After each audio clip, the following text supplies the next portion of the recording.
Can you hear me? I'm back here again. Listen real close. Do you hear that?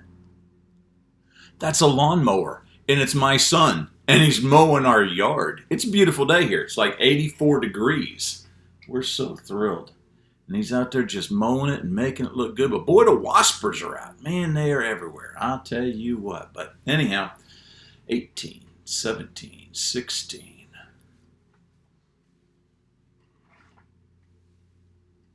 There's Larry Miles. Showed up 9 seconds early. Hi, buddy. 4, 3, 2, 1. Got to turn off my thing, but dingy. All right, here we go. Are you ready? Where am I? There I am. Hi, Dorothy Jane from Louisville, and hi, Larry Miles from Louisville. You guys have got a Louisville crowd going on this morning.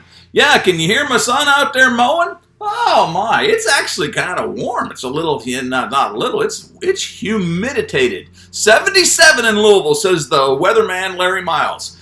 Well, you're almost up there where I am. And you're north. You guys are supposed to still be cool. I'm supposed to still be cool. But anyhow, I'm not complaining. You know what I'm saying? Going back to that little theme I had yesterday, everybody's saying stay in, stay in, stay in. I'm not sure that's the best idea. Now, I'm not saying we ought to get around a bunch of people, but I think getting out in the sunshine, Cindy and Gabriel, they went out yesterday and picked up sticks. I think that's very healthy. Hi, Margie. Thank you for joining me this morning. Anyhow, glad you're with me. Waspers are out in mass. I've got to do some wasp killing today. I actually bombed part of the attic just a few minutes ago because they're starting to build nests and stuff now, and oh my, it's going to be a joy. But anyhow, Margie says she's present. Thank you, Margie. I appreciate you for being present. Anyhow, I hope you guys are surviving this crazy corona craziness, but it continues to, what in the world? I don't know what to do. On Monday I may deal with this, but they got a fella, in the House, in the Senate, passed this, $2 trillion relief bill, whatever, unanimously. Now it's going to the House, and there's one senator, or not one senator, one representative, and I guess he's a Republican, and he's evidently he's threatening to shut this thing, not shut it down, but he's threatening to make them vote in person. I got to be honest with you. You guys share with me what your thoughts. I kind of like this guy. And the reason is because he's saying during these times, we need to not abandon the Constitution. Because it just seems so easy during, desperate moments that we just kind of throw all laws to the wind and that kind of thing. And I'm not suggesting that we ought to, we ought not give aid. We ought not be helpful, all of those kind of things. But he's just saying, there's no reason why we can't get that many representatives together and make this vote happen. So let's keep it with the Constitution. Anyhow, I'm following this. I'm not saying I'm a big supporter of him right now, but just because Trump is all upset about it, and just because, Pelosi's all upset about it, and other folks, I appreciate a guy who's going to stick with his conscience. Here's a guy who's in a very, very, very lonely spot, and I can relate to this dude. He's in a lonely spot, voting his conscience as far as what he thinks really needs to do. Anyhow, you guys chime in on that if you will. I think we're going to get the package regardless. It's just going to be a few more, I don't even know if it'd be a few more days. It might just be a little bit more time that it's going to take, but it's good. He's talking about forcing them to actually vote. I'll tell you another thing that's really important about this, at least as I see it, is that he's forcing us to have a record of who voted which way. That might be significant in the future. Anyhow, tell me what you think about this guy, if you will. All right, here you go. I don't know if this is appropriate or not. I should have run it through my wife, but and she didn't give me permission, but we'll see. And if I got any NASCAR buddies out there, and I've got some, this is not to be offensive, okay? It's just I thought it was kind of cute. Some of us are suffering because there's no sports. Nothing going on. What are we going to do this time of year? Oh, my. This guy suggests if you dump a bag of Skittles into the toilet, squint your eyes real hard, then flush, it's almost like watching a NASCAR race. Now, again, I'm not saying that to be offensive to my NASCAR buddies, but I think that's kind of funny. I'll be honest with you. I've always struggled. Like I say, I've got several friends that are in the racing thing, and I've always wanted to be supportive, but I've always struggled because, you're sitting there and you're watching these cars go in circles. And I know there's more to it. I know I better just stop right now because I've been one of those guys who it seems like nobody likes recently. But anyhow, I struggle with it, But anyhow, again, this wasn't to be offensive. Just if you're really struggling with NASCAR and not being able to watch the races, dump a bag of Skittles into the toilet, squint your eyes, and flush. I hope I'm not going to get hate mail. All right, the couple was celebrating their 50th anniversary. They were at a big party, and the man, he kind of got off to the side, and he was kind of tearing up. And the wife, she comes over to console him. He says, "Frank, what's wrong?" And the man says, "Well, I was just thinking. 50 years ago today, your father put a shotgun to my head and said if I didn't marry you, he'd put me in jail for the next 50 years. Tomorrow, I could have been a free man."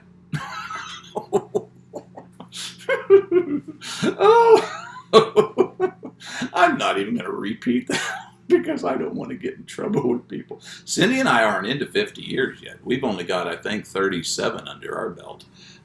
But she might be like the guy thinking, "Oh my, what have I done?" This is a good one for the hope. You ready? Proverbs 10:28. The prospect of the righteous is joy, but the hopes of the wicked come to nothing. Now, I realize in this one, we're talking about hope from the negative in that he's describing the hope of the wicked. But as is so often the poetic style of the Old Testament, we're finding the mower stopped. I think he ran out of gas. I put all the gas that we had in the thing. I'm going to have to go to town and get him some more gas. And where was I at? Oh, we're Proverbs 10:28. The prospects of the. Oh yeah, I know what I was doing. The poetic pattern of the Old Testament often is to say the same thing twice, but you rephrase it or reword it. And that was kind of the poetic way that they did that. So you'll notice in the Proverbs and in the Psalms that there's a lot of that happens. They'll say the line, and then the next line basically says the same thing, or it says the opposite of the first line, but it uses, it's kind of the same description or the same analogy. Well, this is what's happening here. And so it's not that hope is not mentioned in Proverbs 10:28. The prospect of the righteous is joy. That's hope. Okay, that the prospects. Hope basically means confident expectation. And so you've got this hope of something that's going to happen, which is a prospect, right? According to this psalmist and the Christian pattern, it's a good prospect because God's in charge of that. So the prospect of the righteous is that there's going to be joy. But the hope of the wicked ends in nothing. There's nothing coming to the wicked. I was talking to a friend in Louisiana just this morning. We were texting back and forth, and she got an elderly grandfather, and I was telling her about both sets of our parents are older and struggling with their health, and we were kind of consoling each other. And I just mentioned to her, what in the world does the world do? That's what I was going to say. What in the world does the world do if they don't have hope? If they don't have Jesus? These have to be horrible times for folks who are just, they're floundering around. They're just desperately clawing for any message of hope, and they're closing themselves up in their homes, and they're doing everything possible to make sure that they can preserve this little bit of fragile life that they've got left in them. But if you're a Christian, I'm not saying that we celebrate death or hurt or pain or anything of that nature, but we do celebrate the going, don't we? We celebrate the fact that we get to leave this world. We're separated, so in that sense, I guess we do kind of celebrate death, but because that's what death means, separation.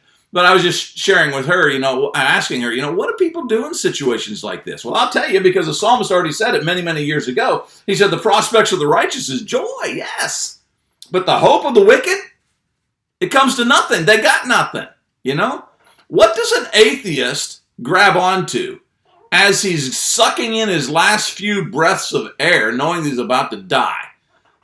What is there? There's nothing left. There is no hope. Of course, the atheist would say that we're just, using religion as a crutch, or this man invented God thing, as a crutch. I would say it's just the opposite. I would say they're using evolution and atheism as a crutch to do whatever they wanted, and then they come to life and they recognize that life gave them no hope. The only hope that we could possibly have is rooted in the Creator. We got to, as the passage says, it's so good, the prospects of the righteous is joy. Even in the midst of a coronavirus, you and I can be joyful. We can sing. We can even laugh like we're going to be doing. Well, we did a minute ago. If you laughed about the Skittles joke. We can even laugh. We can be joyful. We can have hope that is truly lasting, because even if the coronavirus gets me, I'm going to a better place. You know what I'm saying? I don't know what folks do if they don't have the Lord. All right, an insurance agent named James. He says to the woman, when you saw the guy driving toward you, why didn't you give him half the road? Mary answers, well, because I couldn't tell which half of the road he wanted. She'd obviously been in an accident, and the insurance guy, he wasn't sure what to... Why in the world? Well, because the guy's coming down the middle. As a friend used to say, he's taking his half out the middle. I didn't know which half of the road to give him. So she got it in. I've met drivers like that, haven't you? And half of them are on their cell phone. Kind of one of my... I'm big on cell phones, folks. I got mine right here. In fact, I Cindy, as I was leaving, she said something about, don't you want your cell phone? Because I'm very, very I'm very seldom apart from my cell phone. I believe in cell phones. I think it's good to be connected, all of that kind of stuff, but not when you're driving down the road, taking your half out the middle. All right. The wife comes in. She said, honey, I got the car fixed. It starts now. Great. How much did it cost? Oh, about $10, said the wife. Husband, wow, that's all? What was wrong with it? Well, it needed gas. She had taken $10 and gone to the store and gotten some gas. Now, I got to tell you, I've done that. Now, not Cindy. I don't make Cindy do any of that kind of stuff, but I've actually done that. And my dad has said, son, I called his dad, well, I just can't get the mower started, or I can't get the car started. I just don't know what in the world. Son, have you checked? Do you have any gas? And I'll tell you, it is so embarrassing when you got to say, Dad, you're right. I need to go fill her up. Oh, nuts. Well, here we are, guys. I'll tell you what. Can you see my shirt? Let me see. I got to get it up here because that thing's in the front of it. Here, there I go. Make it real road trip. Back in 2013, we took this and we went to the East Coast. But anyway, we used to take make it real road trips, and just had a bunch of older. And they weren't. That's not the right. I was going to say older teenagers. That's not right. They're actually young adults because anyhow we were taking a trip and it was all about making the Christian experience a reality. And I got to thinking about this shirt this morning as I was putting it on about where we are in this crazy coronavirus stuff and how important it is for Christians to make it real. Make it real. Do you have joy or are you just faking it? Are you excited about the fact that Jesus could come back? I was telling you yesterday about a good buddy down in Louisiana, and he and I were talking. Wouldn't it be crazy cool if the Lord came back on Easter? Wouldn't that be wonderful? Does that make you uncomfortable? Are you just faking it as a Christian, or is it real? Is it like, I can't wait to go. I'm excited about this opportunity. Can you honestly say that if the coronavirus got you, that you'd go to a better place and you're kind of excited about going to that better place? Is it real, or are you just faking your Christianity? This is the time for real Christians to step up. This is the time that we got to show the world we got this. It's going to be okay. All right. Today is what? Friday. Tomorrow is Saturday. We don't do it on Sunday, remember, because you got all kinds of good stuff to watch on Sunday. Not the least of which is Lord's Day Live. I hope you're with me at 9 o'clock Central Time for that. But tomorrow will be our last of this particular week to do Holy Hope and Humor. Trying to keep this thing going on a daily basis right up through the time that the president says the country's reopened for business. But stay with me, please. And one of the things that you could do that make me just tickled pink, blue, purple, and other colors is if you would share this. Because you share it, then other folks can get it, and maybe they would like it, and they could use some holy hope and humor too. sonnychilds till tomorrow at noon. Be there. Matthew 16:26.